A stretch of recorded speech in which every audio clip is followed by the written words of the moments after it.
Hey mass, this is fan of anime Telugu. నేను ఈ రోజు వీడియోలో అయితే records of Ragnarok season 1 to 6 episodes ని తెలుగులో కంప్లీట్ క్లియర్ గా అయితే ఎక్స్ప్లెయిన్ చేయబోతున్నా.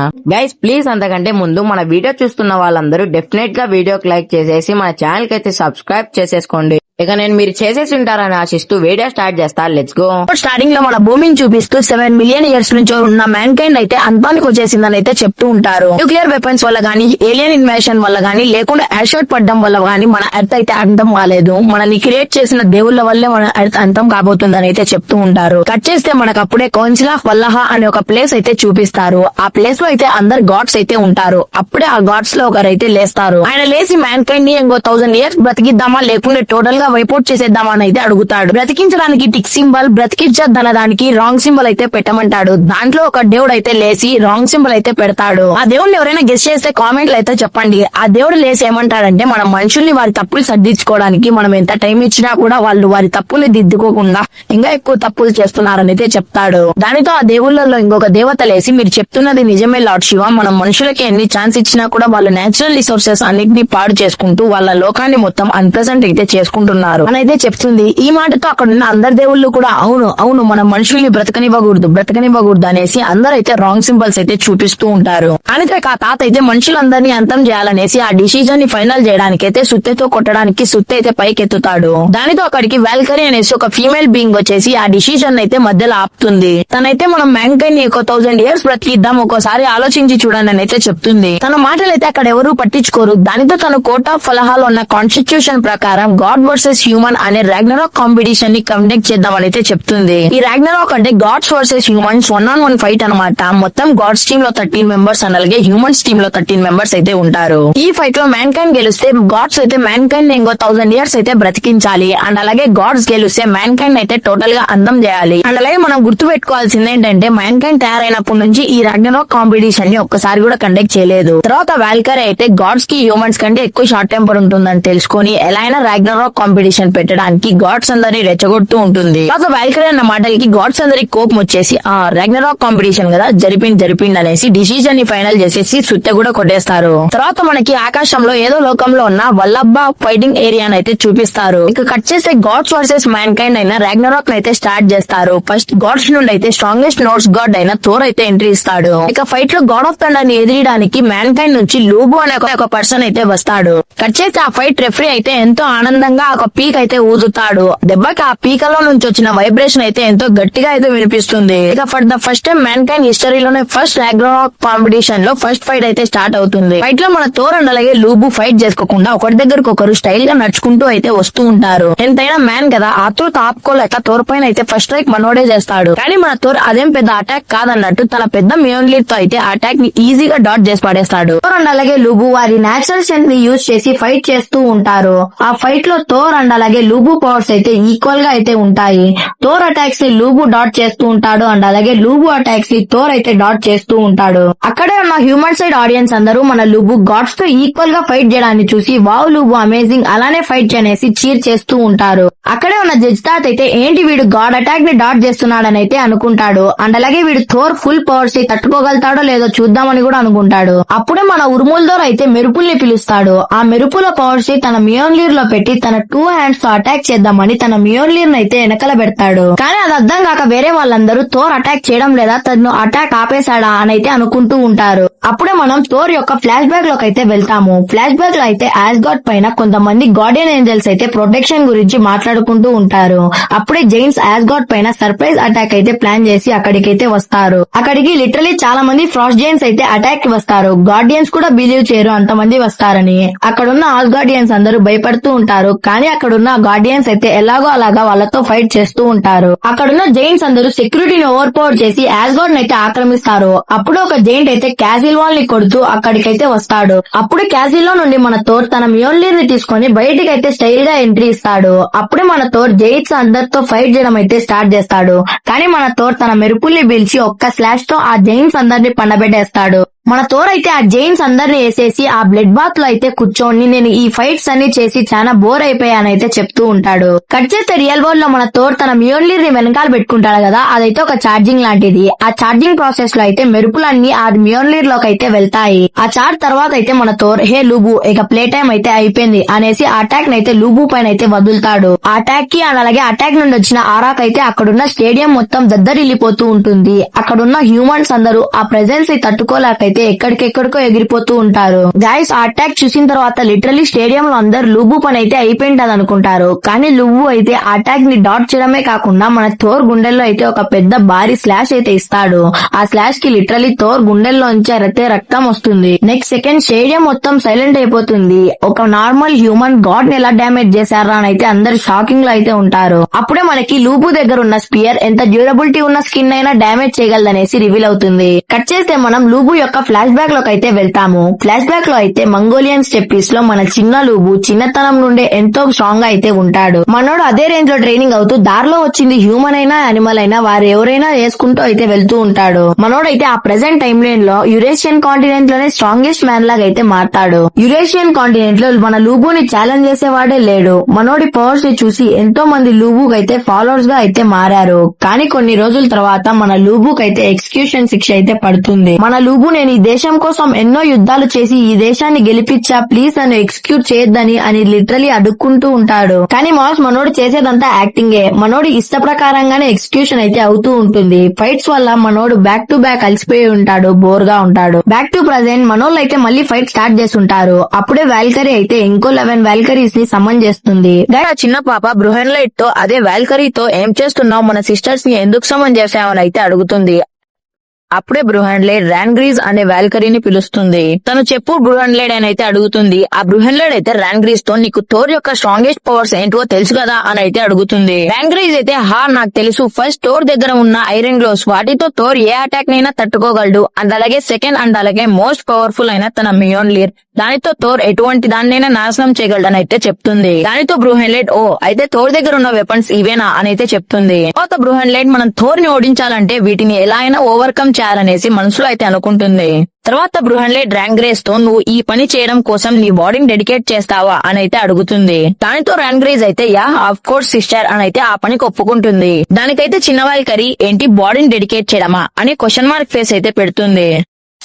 ఇక కట్ చేస్తే స్క్రీన్ అయితే ఫైట్ లోకి షిఫ్ట్ అవుతుంది. దానిలో మన లూబో అయితే థోర్ అటాక్స్ ని అవి అసలు అటాక్సే కాదన్నట్టు లాక్ చేసి పడేస్తూ ఉంటాడు. దానికైతే గాడ్స్, రెఫరీస్ అండ్ అలాగే ప్రతి ఒక్కరు అయితే షాక్ అవుతూ ఉంటారు. అప్పుడే బ్రూహెన్లైడ్ ఫైట్ ని చూస్తూ కొంచెం ఈవిల్ స్మైల్ నిచ్చి వాల్కరీస్ వాడే one of the greatest attack అనేసి ఏందో చెప్తూ ఉంటుంది. అండ్ అలాగే లూబు ఇప్పుడు నార్మల్ మనిషి కాదనేసి చెప్తుంది. అంటే లూబు నార్మల్ మనిషి పవర్స్ ని ఎప్పుడో దాటేశాడని అయితే చెప్తుంది.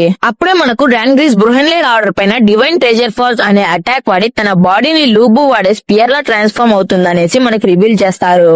అప్పుడే మనకు రాన్గ్రీజ్ కి మరో పేరు షీల్డ్ బ్రేకర్ అని తెలుస్తుంది. అప్పుడే మనకి మియోన్లీర్ గురించి కూడా చెప్తారు. మియోన్లీర్ అనేది గాడ్స్ వాడే వెపన్. గాడ్స్ దాని కాంటినెంట్స్ లేదా ప్లానెట్స్ ని డిస్ట్రాయ్ చేయడానికి అయితే వాడతారు. అంటే లిటరలీ మియోన్లీర్ ని యూజ్ చేసుకుని ఈజీగా ప్లానెట్స్ లేదా కాంటినెంట్స్ అయితే డిస్ట్రాయ్ చేయొచ్చు. According to the Norse mythology మన థోర్ మియోన్లీర్ ని వాడే టైంలో డెఫినెట్ గా గ్లౌస్ ని కూడా వేసుకుంటాడు. గ్రేటెస్ట్ వెపన్ ని హ్యాండిల్ చేయడానికి గ్రేటెస్ట్ ఆర్మర్ అదే ఆ గ్లౌస్ ని అయితే హెవెన్ లో తయారు చేసి ఉంటారు. సరిలోనే for the first time gods కాకుండా ఒక హ్యూమన్ అదే మన లూబు రాన్గ్రేజ్ బాడీతో తయారు చేసిన స్పియర్ ని యూజ్ చేసుకుని థోర్ యొక్క ఒక గ్లౌ ని పొటాటో చిప్ ని పగలగొట్టేసినట్టు పగలగొట్టేస్తాడు. దెబ్బకు స్టేడియం లో ఉన్న ఆడియన్స్ అందరూ ఒక సెకండ్ గా అయితే బ్లాంక్ అయిపోతారు. దానితో లూబు ఫాలోవర్స్ అందరూ లూబుకి వేరే లెవెల్లో అయితే సపోర్ట్ చేస్తూ డ్రమ్స్ కొట్టు ఎట్లా బట్టి అట్లా ఎంజాయ్ చేస్తూ ఉంటారు. అప్పుడే మనం వాల్కరీస్ హిస్టరీ అయితే చూస్తాం. అప్పట్లో వాల్కరీస్ అందరూ భూమిపైన ఉన్న సోల్స్ ని హెవెన్స్ కి తీసుకువే పని అయితే చేస్తూ ఉంటారు. అప్పుడే మన వాల్కరీస్ ఏదో డిఫరెంట్ గా ట్రై చేస్తూ ఉంటారు. అంటే వాల్కరీస్ వారి బాడీస్ ని వెపన్స్ లాగా తయారు చేసుకుని సోల్జర్ కి ఇస్తూ ఉంటారు. ఎలా అంటే ఇప్పుడు రాన్గ్రీజ్ తన బాడీని స్పియర్ లాగా తయారు చేసి లూబుకి ఇచ్చింది కదా, అలానే ఈ విషయాలన్నీ జడ్జి తాతకి ఒక వ్యక్తి మేబీ తన మేనేజర్ అనుకుంటా తను చెప్తూ ఉంటాడు. కట్ చేస్తే మన థోర్ యొక్క హ్యామర్ అదే మియోన్లిర్ కింద పడి ఉంటుంది కదా, దాని దగ్గర నుండి హీట్ లేదా లావా లాంటి సబ్స్టాన్స్ అయితే బయటికి వస్తూ ఉంటుంది.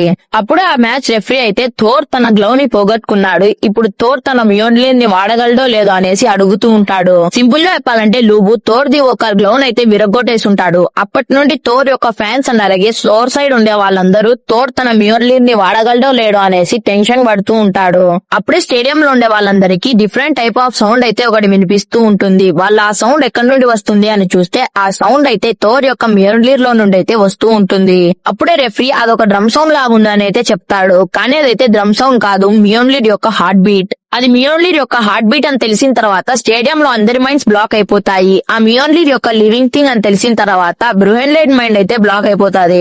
దెబ్బకి లిటరలీ ఇప్పుడు బ్రూహెన్లైట్ ప్లాన్ మొత్తం ఫ్లాప్ అయి ఉంటుంది. అప్పుడే మన థోర్ మియోన్లిర్ దగ్గరికి వెళ్లి, హో నువ్వు లేచినట్టున్నావు మియోన్లిర్ అని అయితే చెప్తాడు. అప్పుడే జడ్జ్ తాత అదే లార్డ్ జియూస్ అయితే ఎప్పటి నుండో మియోన్లిర్ కి అండ్ అలాగే గ్లౌస్ గురించి అయితే అందరి దగ్గర ఒక మిస్అండర్స్టాండింగ్ అయితే ఉంది అని అయితే చెప్తాడు. ఆ మిస్అండర్స్టాండింగ్ ఏంటంటే చాలా మంది మన థోర్ గ్లౌస్ వేసుకునేది మియోన్లిర్ పవర్స్ నుండి అయితే తప్పించుకోనికి అని అయితే అనుకుంటున్నారు. మన థోర్ తన గ్లౌస్ వేసుకునేది మియోన్లిర్ పవర్స్ ని కంట్రోల్ లో పెట్టడానికి అయితే కాదు, మన థోర్ పవర్స్ ని కంట్రోల్ లో పెట్టడానికి అయితే తెలుస్తుంది. అప్పుడే మన థోర్ తన ఇంకొక హ్యాండ్ లో ఉన్న గ్లో ని కూడా తీసి ఆ స్టేడియం లో అయితే విసిరేస్తాడు. దెబ్బకి ఆ స్టేడియం లో అయితే ఇంపాక్ట్ వేరే లెవెల్ లో అయితే వస్తుంది. మీకు ఈ సీన్ చూసి ఏ అనిమే సీన్ గుర్తొచ్చిందో కామెంట్ చేయడం మాత్రం మర్చిపోద్దండి. అప్పుడే మన థోర్ తన పవర్స్ ని రిలీజ్ చేసి తన మియోన్లిర్ ని చేతిలో పెట్టుకొని, హే హ్యూమన్ కాదు లూబు ప్లీజ్ నాకు ఒక ఫేవర్ చేసి పెట్టు. ఆ ఫేవర్ ఏంటంటే ఈ అటాక్ నుండి తప్పించుకో, చనిపోగానైతే చెప్తాడు. దెబ్బకి మన లూబుక్ అయితే వేరే లెవెల్లో కాలుతుంది. మన థోర్ అయితే అటాక్ చేయడానికి రెడీ అవుతాడు. అప్పుడే బ్రూహెన్లైట్ మొబైల్ అయితే ఒక నోటిఫికేషన్ వస్తుంది. దెబ్బకి తన చెల్లెలు అయితే స్టేడియం కి మొబైల్ తాగకూడదని తెలుసు కదా అని అయితే క్లాస్ పీకుతుంది.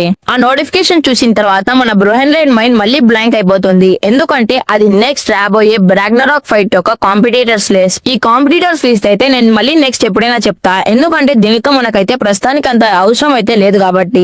మీకు మరి ఆ లిస్ట్ లో నేమ్స్ తెలుసుకోవాలంటే కామెంట్ చేయండి. నెక్స్ట్ షార్ట్ వీడియోలో అయితే ఆ లిస్ట్ లో నేమ్స్ అయితే చెప్తా. ఆ లిస్ట్ వినిన తర్వాత ఆ చిన్న పాప అయితే ఇదే హ్యూమన్స్ యొక్క అంతం అనుకుంటా అని అయితే మనసులో అనుకుంటుంది. అప్పుడే మన బ్రూహెన్లైట్ అదేం కాదు, మన దగ్గర 13 గాడ్ స్లేయర్స్ అయిన హెహర్జార్ అయితే ఉన్నారు అని అయితే చెప్తుంది.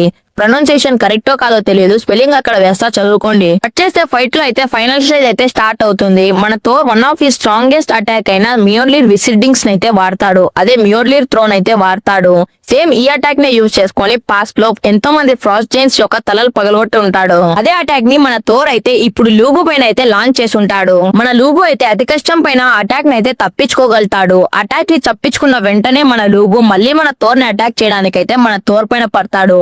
అప్పుడే మన థోర్ అయితే మార్వెల్ థోర్ లాగా తన మియోన్లిర్ అయితే మళ్ళీ పిలుస్తాడు. అప్పుడే మన థోర్ గిరిడాట్ థోర్స్ హ్యామర్ అనే అటాక్ ని డైరెక్ట్ గా మన లూబు ఫేస్ పైకి అయితే లాంచ్ చేస్తాడు. అటాక్ వల్ల అయితే స్టేడియం లో ఒక చిన్న సైజ్ తుఫాన్ అయితే వస్తుంది. స్టేడియం లో ప్రతి ఒక్కరైతే ఇక లూబు పని అయితే ఈసారి నిజంగానే అయిపోయిందని అయితే అనుకుంటారు, ఇంక్లూడింగ్ లూబుని ఎంతో నమ్మే తన ఫాలోవర్స్ కూడా. అన్న లూబు అన్న నువ్వు ఇంకా బ్రతికే ఉన్నావా అని అయితే అనుకుంటూ ఉంటారు. కానీ మన లూబు అయితే ఈ అటాక్ నుండి కూడా బ్రతికి బయటపడతాడు. కానీ మన లూబుని అప్రిషియేట్ చేయాల్సిన విషయం ఏంటంటే మన థోర్ అటాక్ ని అయితే ఎంతో ఫోర్స్ గా అయితే లాంచ్ చేస్తాడు. కానీ మన లూబు అయితే ఎంతో కష్టపడి ఆ అటాక్ ని అయితే డాట్ చేసేసుకుంటాడు. దెబ్బకి స్టేడియం లో అయితే ప్రతి ఒక్కరు షాక్ అయిపోతారు, ఎందుకంటే మన లూబు థోర్ యొక్క స్ట్రాంగెస్ట్ అటాక్ ని అయితే డాట్ చేస్తాడు కాబట్టి. ఎప్పట్లానే మన లూబు యొక్క ఫాలోవర్స్ అందరూ హ్యాపీగానే ఉన్నారు, ఎందుకంటే మన లూబు గాడ్ యొక్క స్ట్రాంగెస్ట్ అటాక్ ని డాట్ చేస్తాడు కాబట్టి. అప్పుడే ఒక గాడ్ పైన ఉన్న పక్షులు అయితే ఏంటి ఆ హ్యూమన్ అలా చేశాడు, ఆ హ్యూమన్ అంత పవర్ఫుల్ అన్నట్లయితే చూస్తూ ఉంటారు. చిన్న వాలికర్ ఏమో లూబు సిస్టర్ ర్యాన్గ్రీస్ పైన అయితే ఎక్కువ ప్రెషర్ పెట్టద్దు అని అయితే అరుస్తూ ఉంటుంది.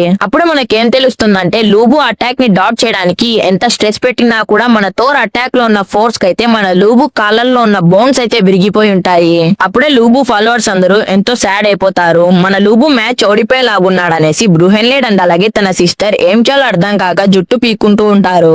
ఇలా ఉంటే బ్రూహెన్లైట్ చెల్లెలైతే లూబు నువ్వు బ్రతికుండాలంటే ఇక్కడ నుండి పారిపో అని అయితే అరుస్తూ ఉంటుంది. పారిపోవాలంటే ఫస్ట్ ఆఫ్ ఆల్ మన లూబు గాడి కాళ్ళు సెట్ కావాలి కదా. అప్పుడే అక్కడికి లూబు హార్ట్స్ అయిన రెడ్ హెయిర్ అయితే ఎంట్రీ ఇస్తుంది. అప్పటి వరకు ఎంతో బాధగా ఉన్న లూబు ఫాలోవర్స్ అందరూ రెడ్ హెయిర్ ఇంకా గివ్ అప్ చేయలేదు, మనం ఎందుకు గివ్ అప్ చేయాలనేసి మళ్ళీ ఫామ్ లోకి వచ్చి లూబుని చీర్ చేయడం అయితే స్టార్ట్ చేస్తారు. వాళ్ళందరూ లూబు స్ట్రాంగెస్ట్ మ్యాన్ అలా కూర్చోకూడదు, లేసి ఫైట్ చేయనేసి చీర్ చేస్తూ ఉంటారు. అప్పుడే మన లార్డ్ శివ ఏంటి వీళ్ళు ఇంకా ఫైట్ చేయాలని ఇంట్రెస్టెడ్ గా ఉన్నారు, ఏం చేస్తున్నారు వీరు అనేసి ఆలోచిస్తూ ఉంటాడు. అప్పుడే మన లూబు చిన్నగా లేసి అయితే నిలబడుకుంటాడు. మన లూబు యొక్క లెగ్ బోన్స్ బ్రేక్ అయిపోయినా కూడా తనకి ఫైట్ చేయాలని ఉన్న స్పిరిట్ అయితే గ్రేట్ గ్రేట్ అసలు. అప్పుడే మన థోర్ అయితే లేచావా రారా చూసుకుందాం అన్నట్టయితే ఫేస్ పెడతాడు. అప్పుడే మన లూబు రెడ్ హెయిర్ పైకి ఎక్కి ఫైట్ కి అయితే రెడీ అవుతాడు. అప్పుడే మన లూబు యొక్క 15 సెకండ్ ఫ్లాష్ బ్యాక్ సీన్ అయితే మనకు చూపిస్తారు. దాన్ని అయితే ఎక్స్ప్లెయిన్ చేయాల్సిన అవసరం అయితే లేదు, ఎందుకంటే దాంతో స్టోరీకి మనకు అంత సంబంధం లేదు. కట్ చేస్తే అప్పుడే మన లూబు రెడ్ హెయిర్ తో రెడ్ హెయిర్ నా కోసం నువ్వు ప్రాణత్యాగానికి అయితే వెనుకాడబోవు కదా అని అయితే బాహుబలి రేంజ్ లో చెప్తాడు.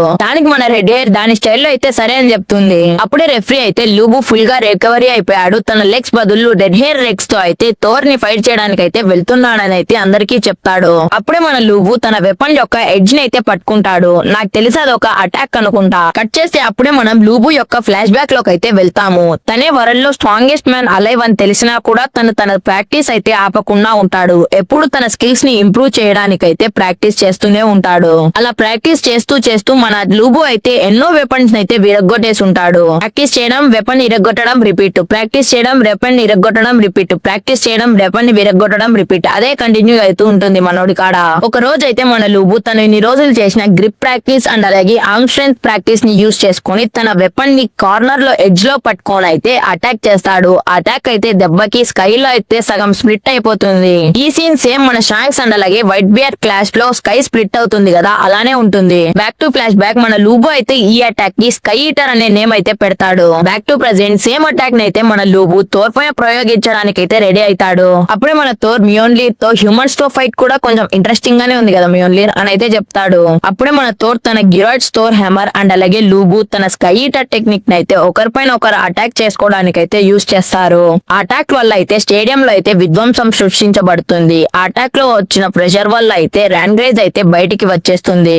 అలాగే మన లూబు అటాక్ లో అయితే తన 2 చేతుల్ని పోగొట్టుకుంటాడు. అయినా మన లూబు ఫైట్ లో గివ్ అప్ ఇవ్వకుండా తన రెడ్ హెయిర్ పైన ఎక్కి తన షార్ప్ పళ్ళతో అయితే మన థోర్ ని అటాక్ చేద్దామని అయితే వెళ్తాడు. కానీ మన థోర్ తన మియోన్ లీడ్ తో లూబు యొక్క తలని ఒక సింగిల్ స్ట్రైక్ తో అయితే ఎగరగొట్టేస్తాడు. ఇక దీనితో man versus human Ragnarok competition first fight లో అయితే మన లూబు పైన అయితే మన థోర్ గెలుస్తాడు.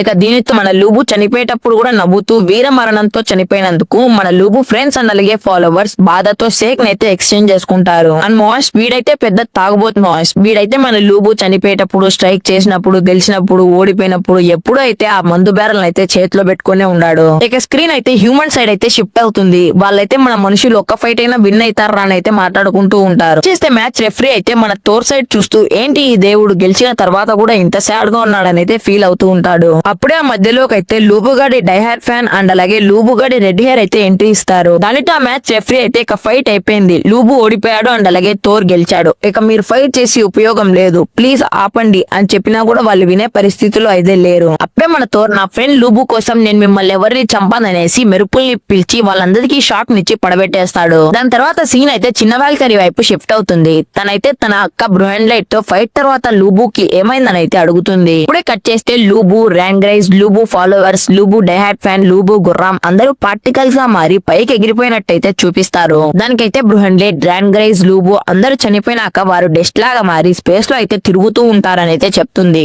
అండ్ అలాగే ఎపిసోడ్ 3 లో మన బ్రూహెన్లైట్ ర్యాంగ్రైజ్ తో నువ్వు నీ బాడీని డెడికేట్ చేస్తావా అని అయితే అడుగుతుంది కదా, దానికైతే మీనింగ్ కూడా ఎక్స్ప్లెయిన్ చేస్తుంది. దానితో చిన్న వాల్కరీకి సీన్ అంతా అర్థం అయ్యి అంటే ర్యాంగ్రైజ్ చనిపోతుందని తెలిసి కూడా నువ్వు ర్యాంగ్రైజ్ ని పంపిస్తావా అంటే నువ్వు ఇంత సెల్ఫిష్ వా అని అయితే బ్రూహెన్లైట్ ని తిడుతుంది. దానికైతే బ్రూహెన్లైట్ ఇంకా కోపంగా నేను మ్యాన్కైండ్ ని గెలిపించడానికి ఏమన్నా చేస్తానైతే తేల్చేసి చెప్తుంది. దాని తర్వాత అయితే మన చిన్న వాల్కరీ బ్రూహెన్లైట్ తో ఇక మనం ఎప్పటికీ ర్యాంగ్రైజ్ యొక్క అందం, చందం, తన నవ్వు ఏది చూడలేమని అయితే చెప్తుంది. నిజంగానే తను పాపం కదా మామ, క్యూట్ లిటిల్ లేడీ, పాపం క్యూట్ లిటిల్ లేడీ. ఇదంతా తలుచుకొని మన చిన్న వాల్కరీ ఎంతో బాధపడుతూ ఉంటుంది. ఇక అప్పుడే మన స్క్రీన్ అయితే బ్రూహెన్లైట్ రూమ్ లోకి అయితే షిఫ్ట్ అవుతుంది. బెడ్రూమ్ లో కాదు మో.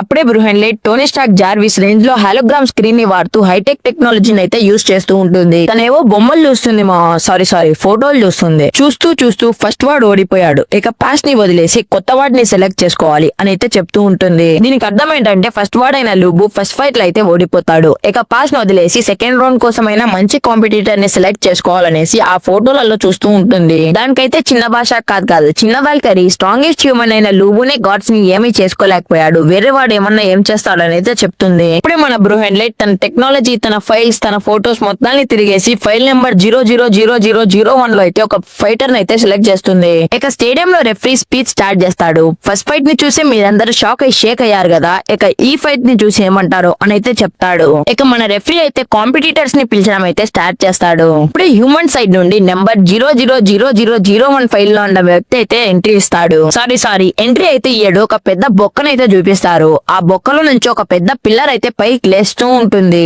ఇక ఆ పిల్లర్ అయితే పైకి పోతూ అయితే ఒక చోట ఆగుతుంది. ఇక మనకైతే పక్షిరాజ్ ఎంట్రీ అయితే కనిపిస్తుంది. మా మనోడికి నాట్ ఓన్లీ పక్షుల ఫాలోయింగ్ ఆల్సో జంతువుల ఫాలోయింగ్ కూడా చాలా బాగానే ఉంది. మనోడు గాడ్ లా పుట్టాల్సింది బై మిస్టేక్ అయితే ఎర్త్ లో పుట్టేసినట్టున్నాడు. మా మనోడికి ఫాదర్ ఆఫ్ మ్యాన్ కైండ్ అనే పేరు కూడా ఉంది. ఇక ఫైల్ నెంబర్ 000001 లో ఉన్న వ్యక్తి పేరు ఏంటంటే ఆడమ్. ఐఎమ్ సో సారీ, మనోడు గురించి అయితే నాకు ఏ మాత్రం తెలియదు. థోర్ గురించి అయినా కొంచెమైనా తెలుసు కాబట్టి ఎట్టో గట్ట లాస్ట్ ఎపిసోడ్ లో అయితే కవర్ చేసేసా. ఇక గూగుల్ అడిగితే ఏమని చెప్పిందంటే మనోడు first human on the earth అని అయితే చెప్పింది. ఇక మన రెఫరీ అయితే స్ట్రాంగెస్ట్ నోట్స్ గాడ్ ఎంట్రీ అని అయితే చెప్తాడు. కానీ అక్కడ నుండి అయితే ఎవరు రారు. దానికి బదులుగా అయితే ఒక మంచి వియోలిన్ సౌండ్ అయితే వస్తుంది. ఇక స్టేడియం లో ప్రతి ఒక్కరు ఈ సౌండ్ ఎక్కడ నుండి వస్తుందిరా అని అయితే తిక్కమొక పడుతూ ఉంటారు. అలాగే ఇక కొంతమంది అయితే ఏంటి ఈ సౌండ్ ఇంత మంచిగా ఉందని అయితే ఆనంద బాష్పాలు కారుస్తూ ఉంటారు. ఇక మనకి వైలిన్ వాయిస్తూ జియోస్ యొక్క మేనేజర్ అయిన హెర్మిస్ అయితే కనిపిస్తాడు. ఇక దానితో అందరూ హెర్మిస్ గాడ్స్ యొక్క నెక్స్ట్ కాంపిటేటర్ అని అయితే అనుకుంటారు. కానీ మన హెర్మిస్ అయితే నేను కాదు మా లార్డ్ అయిన జియోస్ అని అయితే చెప్తాడు.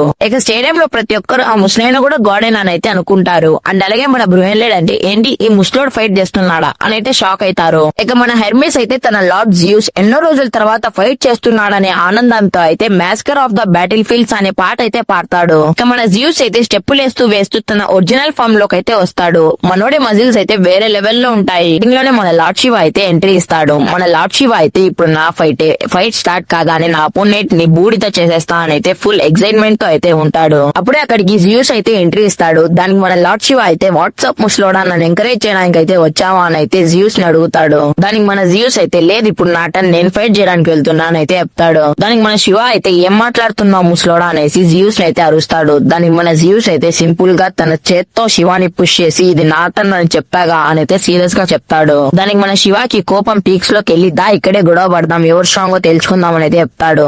ఇక హెర్మిస్ అయితే ఇక్కడ ఏందో భారీగానే జరగబోతుంది అనేసి ఎక్సైట్మెంట్ గా అయితే ఉంటాడు. మళ్ళీ మన శివ లేసి ఎంతైనా మీరు పెద్దోళ్లతో గొడవ ఎందుకులే అనేసి కొంచెం కామ్ అయిపోయి జియూస్ నే ఫైట్ కి అయితే పంపిస్తాడు. దానికి మన జియూస్ థ్యాంక్ యూ అన్నట్టు చేతులు ఊపుకుంటూ అయితే పోతాడు. దాని తర్వాత అయితే మన హెర్మిస్ ఏంట్రా మచ్చా ఫైటే జరగలేదే అని అయితే కొంచెం డిసప్పాయింట్ అయిపోతాడు. సడన్ గా జియూస్ వచ్చి ఫైట్ చేయడానికి అయితే ఇదే మా ఫ్లాష్ బ్యాక్ కట్ చేస్తే టైం ప్రెసెంట్ లోకి అయితే వస్తుంది. ప్రెసెంట్ లో అయితే మన జియూస్ ఆడమ్ దగ్గరికి వెళ్లి ఆడమ్ నువ్వు వాల్కరీ హెల్ప్ ఏం తీసుకోవడం లేదా ఆ లూబుగాడు తీసుకున్నట్టు అయితే అడుగుతాడు. అది కాక నీకు వాల్కరీ పవర్ లేకపోతే నేను నిన్ను సెకండ్ లో క్రష్ చేసి పాడేస్తా అని అయితే చెప్తాడు. మనోడు అలా అంటాడో లేదో ఆకాశంలో పెగసీస్ పైన మన 13 వాల్కరీస్ లో ఒకటైన ర్యాన్లీఫ్ అయితే ఎంట్రీ ఇస్తుంది. తర్వాత తను మన ఆడమ్ తో ఆడమ్ నువ్వు నీ చెయ్యి మన ఇద్దరి చేతులు ఒకటి చేస్తే హార్ట్స్ ఒకటి అయితే అని అయితే చెప్తుంది. మనోడు అలా చేయి ఇచ్చిన వెంటనే divine treasure for ability apply అయ్యేసి ర్యాన్లీఫ్ అయితే మన ఆడమ్ యొక్క నకిల్ డస్టర్ గా ట్రాన్స్ఫార్మ్ అవుతుంది. ఇప్పటి వరకు మన ఆడమ్ ఎప్పుడు నకిల్ డస్టర్ ని చూసుంటాడు కాబట్టి ఐ లైక్ దిస్ వెపన్ అయితే చెప్తాడు.